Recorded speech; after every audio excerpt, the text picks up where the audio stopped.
Hey, what's up, everyone? You know that playlist you have on repeat? Well, today we're going to uncover the secret history hiding right there in your headphones. All right, let's just get right into it. Have you ever wondered why that one song just gets stuck in your head? You know, the one you heard this morning and it's just been on a loop in your brain all day? You literally can't shake it. Okay, so what if I told you that the secret recipe for that song, that earworm, was actually figured out before your parents were even born? No, I'm serious. We're about to dig into the origin story of the music on your phone, and believe it or not, it all kicks off way back in the 60s and 70s. All right, so first up, the first personal soundtrack. We're talking about how music broke out of the family living room and found its way, straight to you. So it's kind of crazy to think about, right? But back in the day, listening to music was a family event. Like everyone gathered around one big radio and you listened to whatever was on. But then the transistor radio showed up. And you can totally think of this as like the world's very first AirPods. All of a sudden, for the first time ever, you could listen to your music, all by yourself. It was a massive game changer. This was basically the moment the personal playlist was born. So, this new world of personal music, well, it needed some heroes, right? And that brings us to our next section, Meet the Global Superstars. And trust me, these weren't just musicians. They were the ones who completely flipped the script on what it meant to be famous. And of course, you can't even begin to talk about superstars without mentioning the Beatles. I mean, look at this timeline. It's just wild. They went from playing tiny clubs to like total world domination in just a handful of years. The hype was so insane, they even gave it a name, Beatlemania. To put it in perspective, think about the excitement for a new Taylor Swift tour. Now multiply that by 1,000. It was a level of fame the world had never seen before. Ever. So what was their secret? What made the Beatles so different? Well, for starters, they weren't just famous. They were total innovators. They wrote their own music, which, believe it or not, was a huge deal back then. They used electric guitars and harmonies in ways that just sounded new, fresh.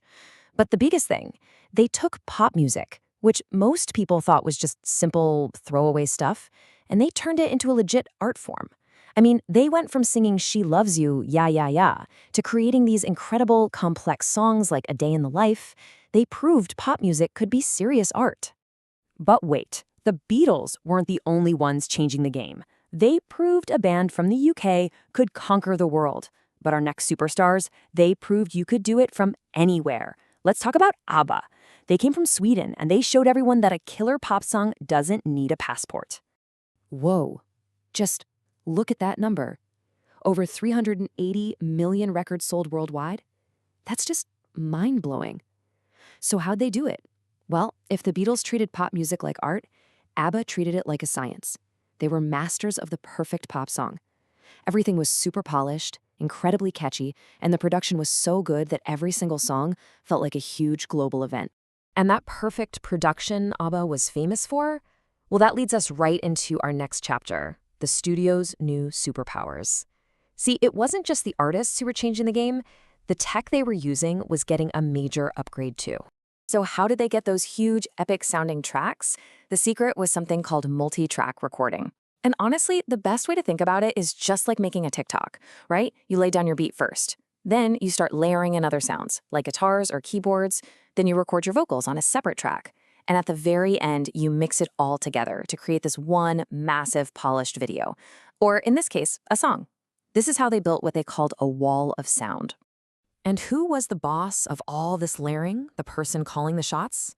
That was the music producer. Just think of them as the director of a movie, but for a song. Their whole job was to take all those different pieces, all those layers, and shape them into a perfect, radio-ready hit. And the really great producers, they got just as famous as the bands they produced. All right, here we are at the final chapter, pop's lasting legacy.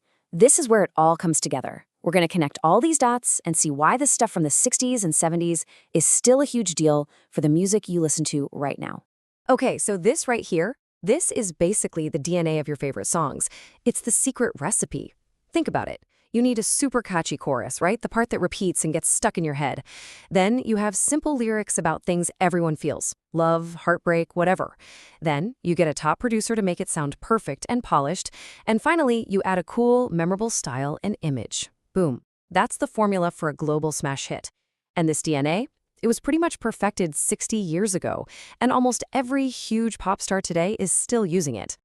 So yeah, when you really get down to it, that banger on your playlist that you are obsessed with right now, it isn't really brand new. It's actually just the next level of a game that got started over 60 years ago. So, we've seen music go from the living room radio to your headphones, from a couple of mics to pure studio magic. That leaves us with one big question. With all this new tech like AI coming up, what do you think is going to be pop music's next superpower? Something to think about. Thanks for watching.